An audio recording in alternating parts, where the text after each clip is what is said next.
Hey everyone, back tuning into the winter 2015-2016 forecast for the United States of America. We did the preliminary forecast on the 15th of July, where we said we thought it was likely that many parts of America would have another cold winter, a third sort of cold winter in the States. But I said it wasn't the final word on that, and we would have to issue an actual forecast for America in October. So this is it, and we'll get on with that in a second, but just very quickly want to say that there's going to be a written report to go with this video at GavService.com. So if you're watching this on YouTube, well, there's going to be a link here at YouTube with the description.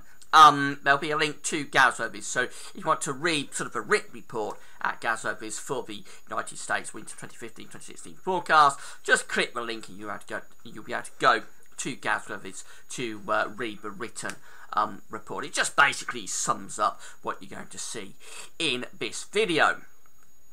Just say about the ads at GavService. There's links to articles on all pages at GavService, so you can have browse widgets and click through links, helping to pay for the website. Thanks very much for doing that. If you want a recap on the preliminary forecast, because I won't really have time to go through it all for this actual forecast for America, that's on the that's the GavService as well, with a written report. So just click the link again, and it's all on the same page. So hope you enjoy the video. This is sort of GavService's first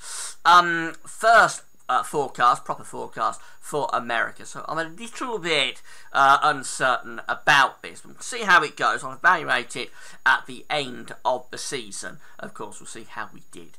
Hopefully it'll be okay. But remember, all long-range forecasting is really just for fun, and it's not to be relied upon. So with those caveats out of the way, let's get on with the forecast. And we'll start off where we was back when we did the preliminary outlook for America, winter of 15-16, and three sort of areas that we was interested in, particularly interested in what was going on in the Pacific, which is the signature for El Nino just here, warm water rising across the equator of the Pacific Ocean from Peru to Indonesia. That's sort of the main background driver for this winter, the fact that we're going to have an El Nino and its cousin La Nina cooling event is an important factor for America and winters in the United States.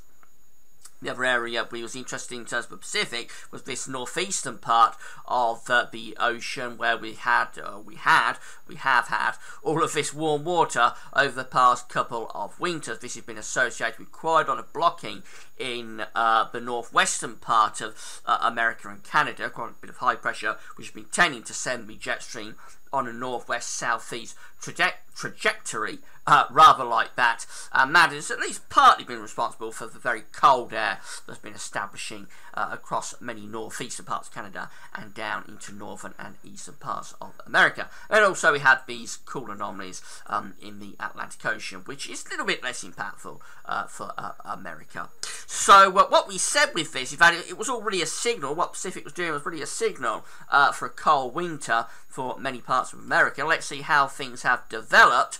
And there we go. We have got the El Nino well and truly in place here. The warm signature through the equatorial part of the Pacific Ocean. So no doubt about it, this is a very strong El Nino event, the strongest since 97-98. 97-98 wasn't an especially cold winter, I don't think, for America, but what we're expecting to happen, not a great deal of a sign of it at the moment, but we're expecting this central part of the Pacific Ocean to become warmer than this eastern part over towards Peru. When that happens, it's a Modoki or a Modaiki El Nino, and it can be a signature and a signal for a cold winter in northern, eastern and even southern parts of America. Now I see a little bit of cooling up here in the northeastern part of the Pacific Ocean compared to what we had back in July. So if we go back to July, you see how warm it was then. Things have definitely cooled down a bit, but still generally fairly warm actually, certainly in terms of average. This is normally a very cold place up here in the northeastern part of the Pacific Ocean. So still pretty warm, and I don't think this is going to have a great deal of impact unless it cools very dramatically, which it probably will next year actually. It probably will go cold as it would normally be so up there, but I don't think this is going to impact the winter forecast.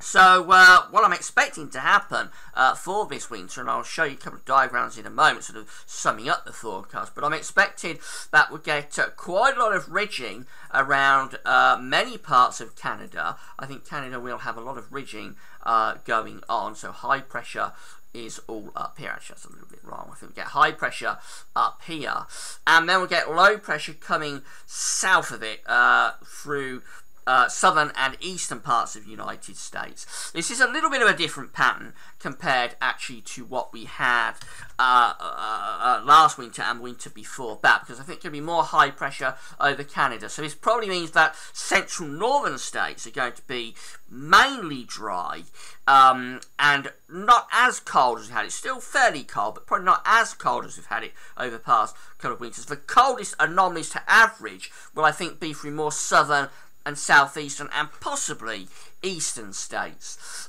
with that southerly tracking jet stream. We are expecting a wet winter through many southwestern parts of the states, California through into Texas. I think we'll have above average rainfall, so I would expect we're going to see the drought easing across California through the course of this winter. Now, as I say, we're looking for a Modoki or a Modoki central-based El Nino. So the way we look at this is in terms of regions. Region 3.4 is this central part of the Pacific Ocean, the equatorial Pacific Ocean. That's region 3.4 just there. And 1.2 is sort of this region just here. So we're looking for this part to be cooler than this part.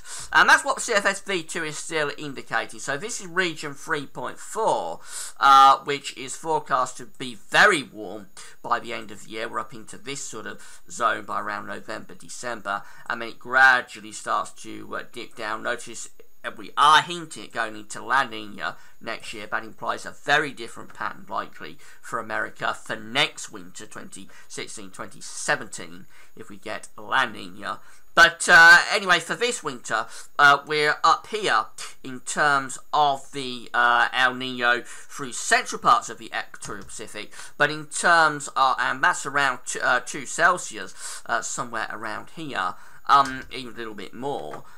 If we have a look at region 1.2 though, which is close to the Peruvian coast on the eastern side, we're cooler. So we're around 1.5 degrees above average. Still warmer than average, still in El Nino, but it's cooler in this sort of zone close to the Peruvian coast compared to the central part of the equatorial Pacific. So this is a signature for a Modoki or Modoki El Nino, a central-based El Nino. That should be a signal for a cold winter, particularly in southern and eastern states of America. Solar activity as well, also looking pretty low. And this can help a little bit with northern blocking. And that's the big question mark with this winter. Will we get blocking over Greenland? If we get blocking over Greenland, I think what will tend to happen is that high pressure over Canada will push up to Greenland. And that could encompass many northern states into the really cold weather as well.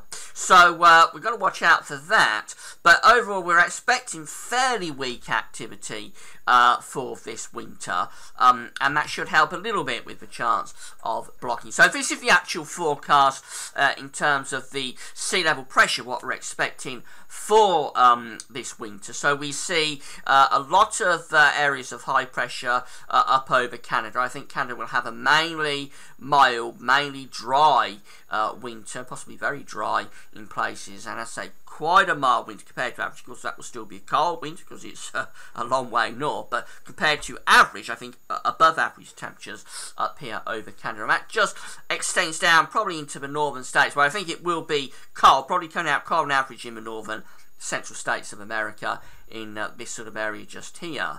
But fairly dry as well. Now, underneath all of that, we've got the jet stream, and if I'll just get rid of this, and you can see that the jet stream it's not going quite on the northwest-southeast trajectory that we've had over the past few winters, because there's more high pressure over Canada. What it's doing is it's going generally on a west-east trajectory, but it's going further south than normal. So this brings a lot of low pressure into central, southern, southeastern and potentially eastern states.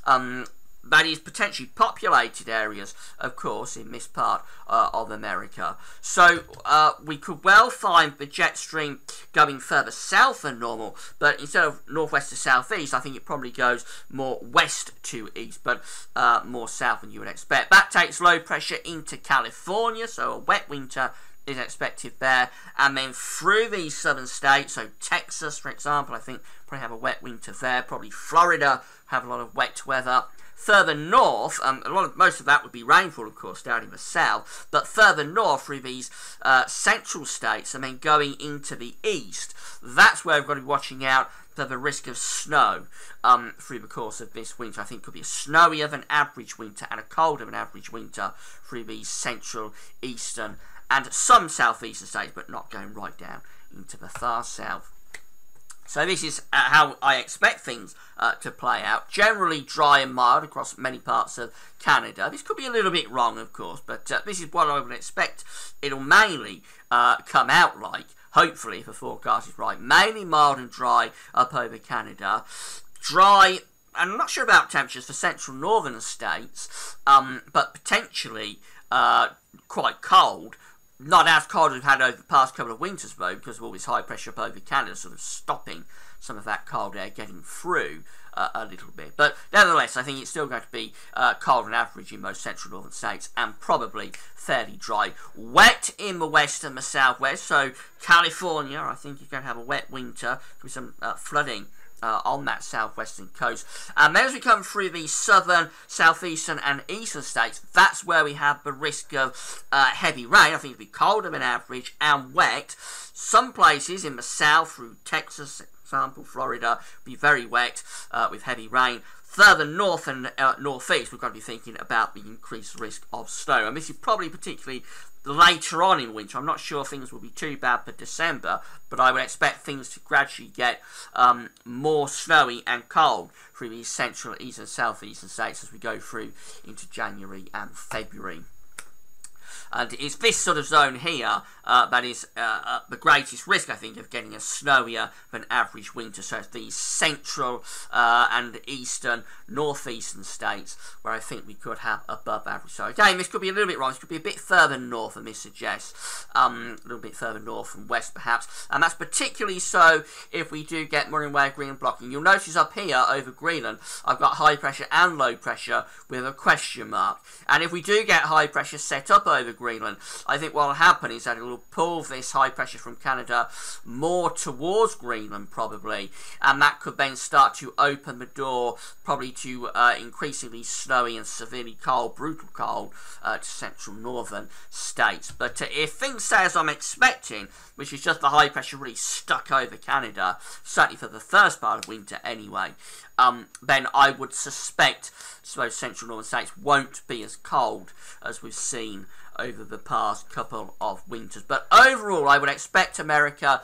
does have a colder than average winter, a third one. Probably not as brutally cold as the past couple of winters, but some of those eastern states may be a little bit more snowy than we've had over the past couple of winters. But I think we'll be generally a cold winter across many parts of America.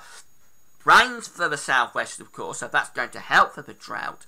But this will all switch around. If we get La Nina for next winter, this will all switch around. So California, for example, will probably go back into drought through next winter, and many parts of America are likely to turn milder. So I would expect this is the last, probably, unless La Nina doesn't develop, of course, and then we're going to think again, but this is probably the last cold winter for many parts of America.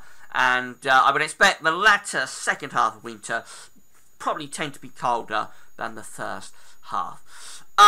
So that's it. I hope I've explained it all okay. Not a great deviation from the preliminary forecast, to be honest.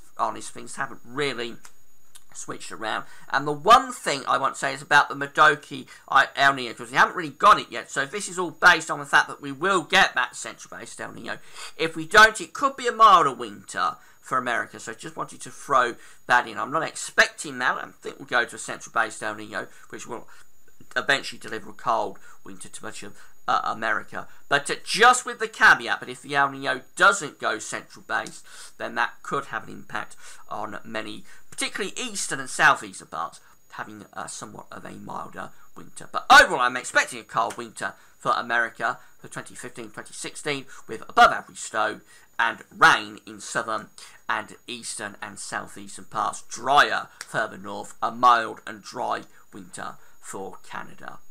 That's it then. We will see how it goes. As I say, I've not got great confidence in it because I'm not going to have a huge amount of experience in forecasting for America, as I'm sure you can tell from my accent. I'm British based. So this is my first sort of effort, and we will see how it goes. I'll evaluate it as we get through to the end of the season.